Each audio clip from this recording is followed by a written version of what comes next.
Hi there. So my name is Austyn Wiles, and I just got done putting my capstone project up. You can kind of see a little bit of in the back right there.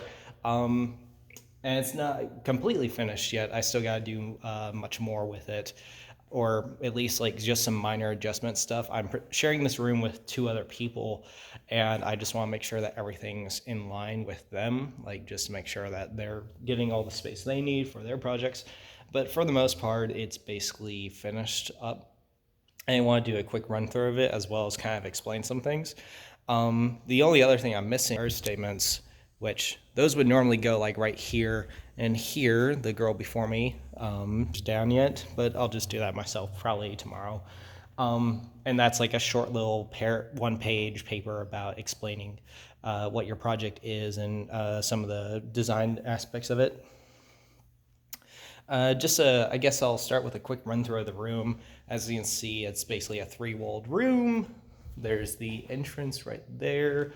That is the left wall, brain fart right over there. And that is the right wall right over there.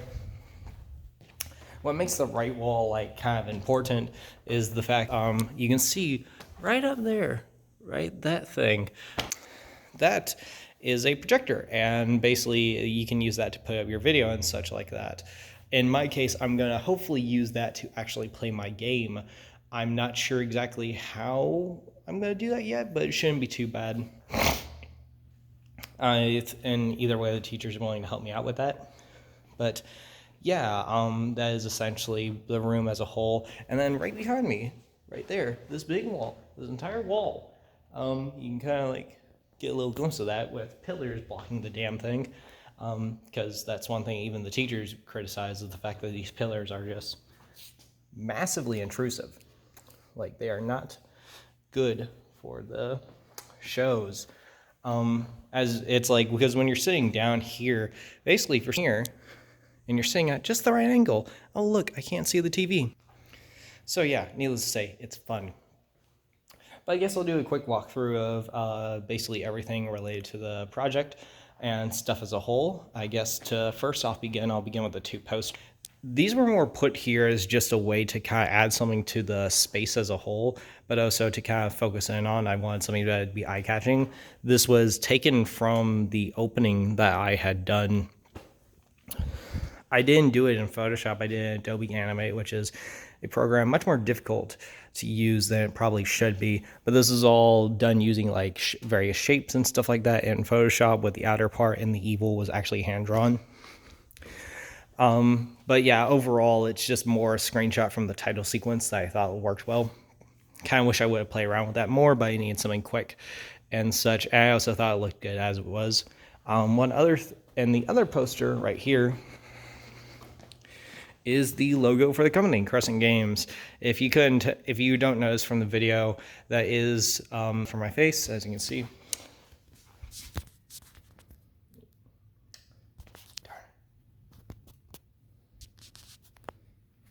The likeness is uncanny.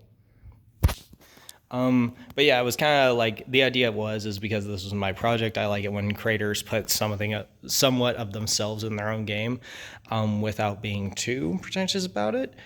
So I wanted to do that with this, and that's why it was modeled after my face, but it was also the idea of, if anyone knows Grasshopper Manufacturers, they're a video game company, but they use the moon a lot as a visual motif. And so that was the big influence behind this. And the idea was the dark side of the moon is something that is sort of mysterious and that you don't know. So the idea is the visual side's like eyes wide shut, but there's the dark side is like the eyes wide open. So it's kind of like this mysterious feeling. I guess and after that, you have the t-shirt designs, which,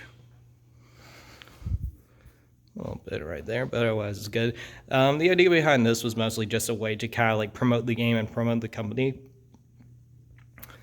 And I think they both turned out really well. This was the gray one. This is supposed to be white, if you couldn't like tell, but we ended up using the gray one just because it turned out better. This is the black one right here, which few of my friends actually want these shirts, and probably I'm gonna be working on them right after I graduate. Still gotta fix the sleeve.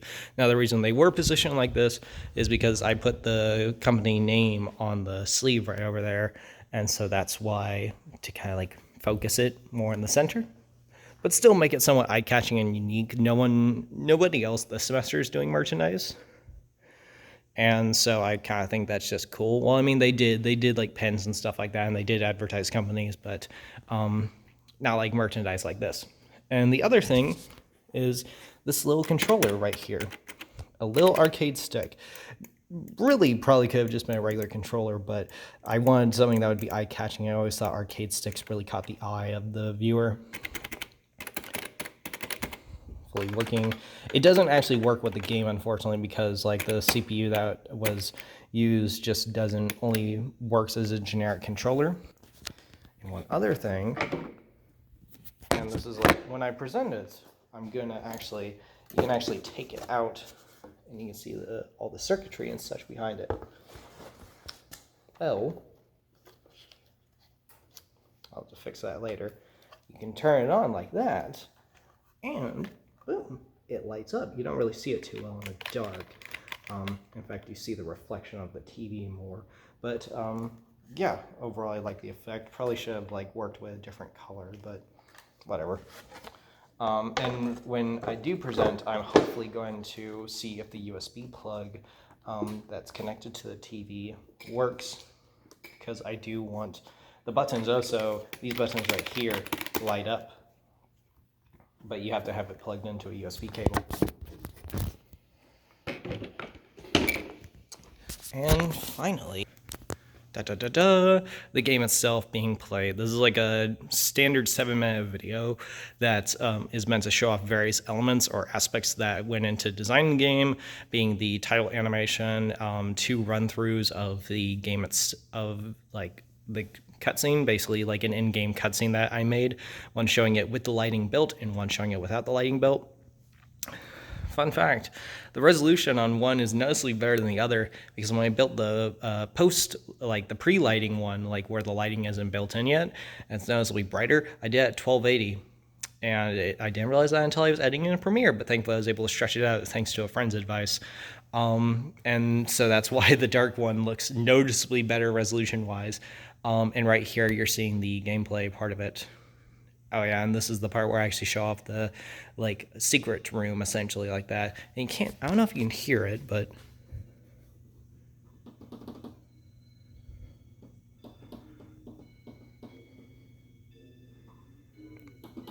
like turning down the music just for this video. But yeah, that is essentially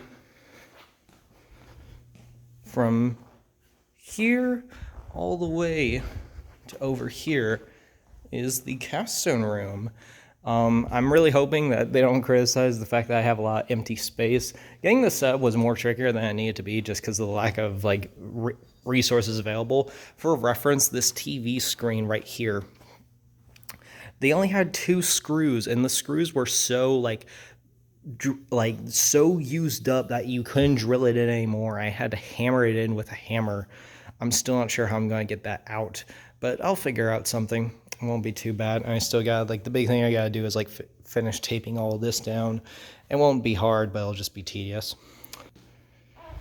And, yeah, that is essentially the capstone for my for Outer Evil. Y'all have a nice one, and I'll try to like update the channel with more news about the game and projects I'm doing if I do decide to keep on doing this, because it was fun doing it. See ya.